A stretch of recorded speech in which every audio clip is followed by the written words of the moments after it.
The difference between racism and systemic, structural, or institutional racism. Hey, it's Prince of Queens, and I wanted to make a brief video explaining in logical terms the difference between racism and various forms of systemic racism, because this misunderstanding has obviously been something that has poisoned a lot of American minds, especially among left-wing culture, as well as creeping its way into seemingly everywhere in our education system. Racism is an abstract concept that can apply both to separate individuals as well as systems. However, current sociology curriculum often instead claims that racism is just one big system, without accurately looking at the racism within individuals.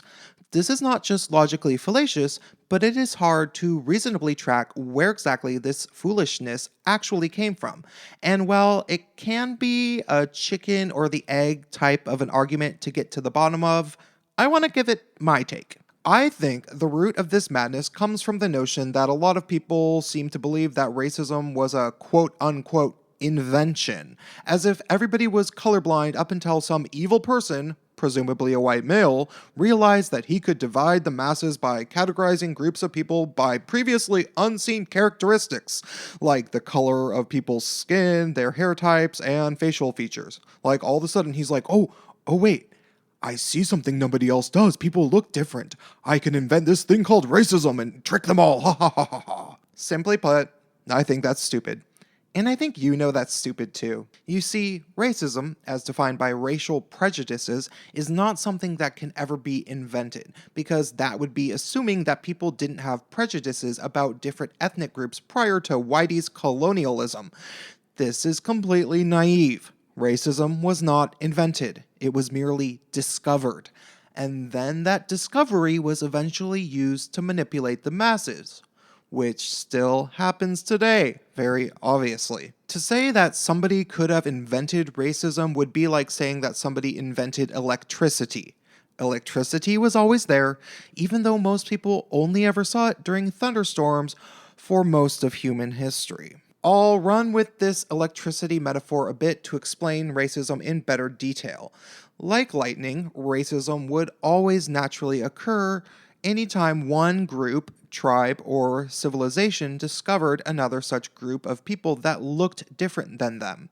This simple racism would be like naturally occurring lightning. When Europeans first met African or Asian people, each group immediately developed prejudices about the other group, regardless of how small these prejudices were. This was the dawn of the discovery of racism. When meeting a new group, these people thought to themselves, hey, this group of people has a different skin color and wears different clothing. This would set the pace for their racial prejudices about that group from then on. They would come to expect that style of dress from people of that skin color, which is a racial prejudice, or a non-hateful form of racism. Denying that this happened in human history would be like denying that lightning existed before the light bulb. Systemic racism, which is another very vague term, could be described as simply as a chain reaction of electricity in terms of a metaphor. For example, a bolt of lightning could strike something that conducts electricity and it could conduct it to things around it, which is why sometimes your power flickers when lightning strikes close to your home. The lightning set off a chain reaction, which is technically a system. A similar system of racism could be as simple as warring tribes massacring every man, woman, and child with a certain skin tone or tribal facial features, as was known to happen throughout history. This genocide would be systemic racism, and it can happen naturally without necessarily being invented. Perhaps nobody came up with a masterful plan of genocide. Perhaps there was just a shortage of food, and people stuck up for those that looked like them. That would be systemic racism. Structural racism, however, is something that does have to be invented. Structural racism would be something along the lines of laws and slave trading that kept individuals of a certain skin color disenfranchised, not just by being slaves originally, but also having them kept from voting even after they were freed. That would be structural racism, and it would be similar to a system of streetlights or Christmas lights if we were to compare it to electricity. Providing a structure for electricity to flow through, like a light bulb, is structural electricity, similar to structural racism. Finally, institutional racism would probably be best described as a complex system of racism that can exist as a result of several varying factors, even if many prior existing structures of racism like slavery or voter disenfranchisement are no longer in place. For example, there might not be hard and fast structural laws that disempower the black community in the United States anymore, for example, because black and white people are technically treated equally under the law. But there is potentially still institutional racism in the way that cities are often still rather racially zoned, for example.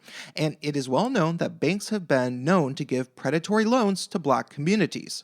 So even though there's not any obvious structural racism in every arena that used to exist, there is still, pragmatically, institutional racism in some cities based on the city layout of the zoned neighborhoods that can affect the black community specifically. The best way I can think of to describe this in relation to the electricity metaphor would be to compare it to a city with various power plants and gasoline generators or something.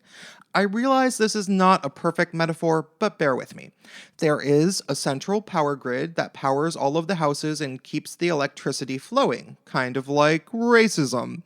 And even if you were to cut off some of that power, say by cutting off a certain power generator and having it go offline, there would still be other power sources. This is an entire institution of power sources spread throughout the city.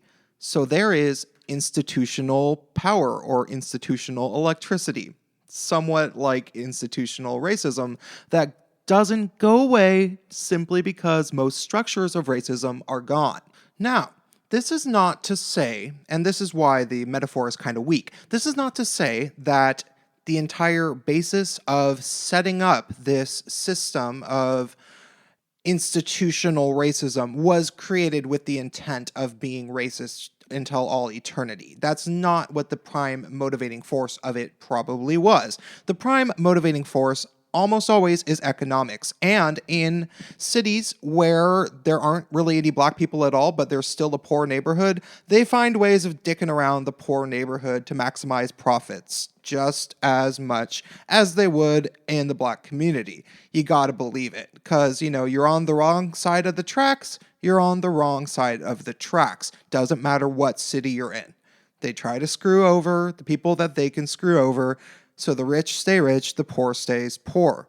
But it is easy to pick on certain neighborhoods. Like if you go across the tracks and you realize everybody's black and there's a different standard of living, then you can set up home loan shops on every corner because you know that you can prey on that kind of business. Same goes for Asian communities where half the population doesn't speak English. It just makes sense. It's just good business or bad business or whatever you want to call it. All right, does that make sense?